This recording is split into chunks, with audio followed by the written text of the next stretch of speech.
bloom formation.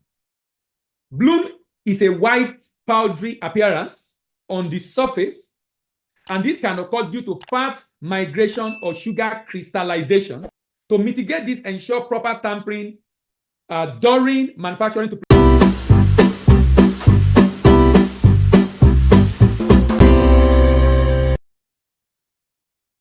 Good day, my name is Dele Ayimibo. Thank you very much for stopping by.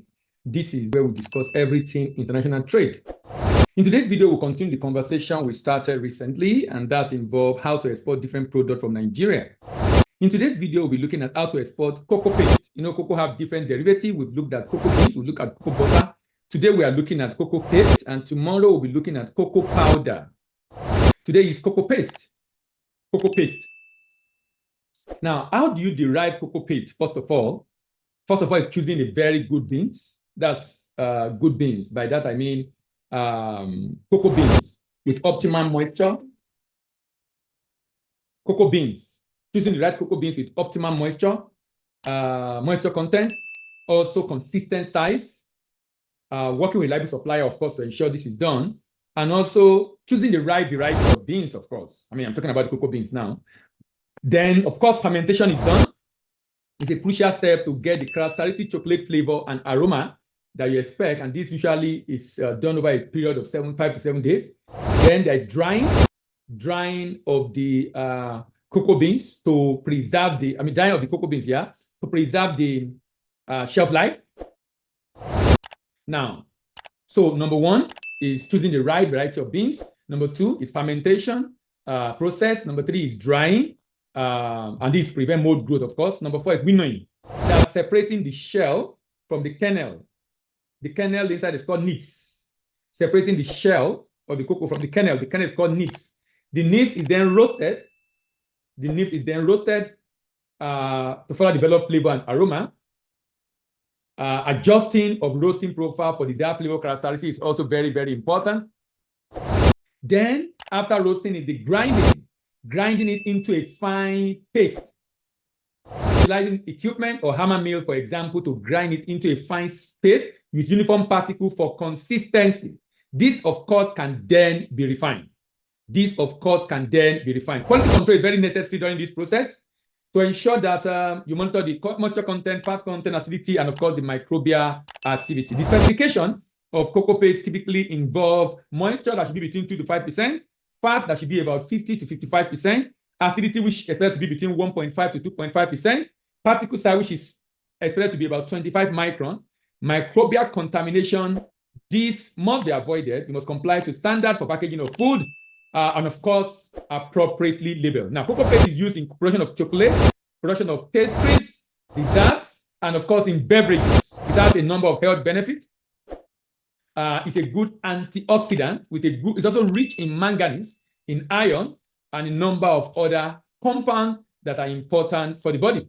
Now, what is the potential of cocoa paste? What is the potential market size or opportunity available for cocoa paste? First of all, it's important to know that the total market size is about $4.13 billion. $4.13 billion. 4.13. Who are the major? Which region do we have the major buyers? Region with the major buyers. Look at what Africa is buying. Africa produces, so the demand is less for export because a number of countries produce $56.1 million out of the $4.1 billion. Oceania, about $98 million. South America, about $105 million. North America, about $478 million. Asia, $591 million. So who are the major buyer of cocoa paste? Europeans, $2.8 billion. $2.8 billion. That is the demand. Who are the major buyer of this product in the world? Netherlands, 11.7%, followed by France, 10.6%, followed by US, 9.4%, followed by Belgium, 8.08%, followed by Germany, 7.8%, followed by Poland, 4.90%, followed by Spain, 5.22%, and followed by Russia. Now, what's the packaging requirement for this product? Packaging requirement. It's important to select a food-grade packaging material that complies with international food safety standard. Consider packaging options like high fiber film, aluminum foil, laminated material to protect against moisture, to protect against sunlight, and to protect against external odor. External odor. Cocoa paste can be packed in various formats, including in block, in chunk, or bulk quantities. Ensure that the chosen format aligns with the preference, of course, of the manufacturer. Ensure that it aligns with the preference of the manufacturer. This is very, very, very important. It's also important that it is airtight. It's also very, very important that it is airtight. That means the sealing of this product is airtight. I mean, why is it important for the sealing to be airtight? It's important because of the risk of oxidation. It's important because of the risk of oxidation. Protective coating. Consider adding a thin layer of cocoa butter as protective coating on the surface of the cocoa paste to prevent bloom and maintain moisture, because you already can easily get cocoa butter if you are into this, and cocoa butter can be a protective shield to preserve the cocoa paste. Protective shield to preserve the cocoa paste. Now, temperature is also very, very important. Temperature is also very, very, very important. Cocoa paste is sensitive to temperature fluctuation. Implement temperature control storage and transportation to prevent melting or changes in the consistency. To prevent melting or changes in the consistency of the cocoa paste product. Now, because you're dealing with food items, if you're going to be shipping this product out of Nigeria, it's important you have NAFDAC. Of course, you will also have to do third-party inspection certificate. That's important, but it's important you definitely need to have NAFDAC. Anytime you're dealing with any food item, that's a way of ascertaining to yourself that you have the product you are exporting is of good quality. Of course, you do your pre-export documentation, NXP, certificate of registration with NEPC, Nigeria Promotion Council, pro forma invoice and the like, and of course doing clearing to custom and doing inspection by government agency, and of course the post-export document, bill of lading invoice and packing list. But you need to do a third-party inspection, and it's important that you have NAFDAC. It's important that you have NAFDAC. Before I close on this cocoa paste, let's look at some of the common quality issues. Bloom formation. Bloom is a white powdery appearance on the surface, and this can occur due to fat migration or sugar crystallization, affecting the product visual appeal. To mitigate this, ensure proper tampering during manufacturing to prevent fat migration. Use appropriate storage condition.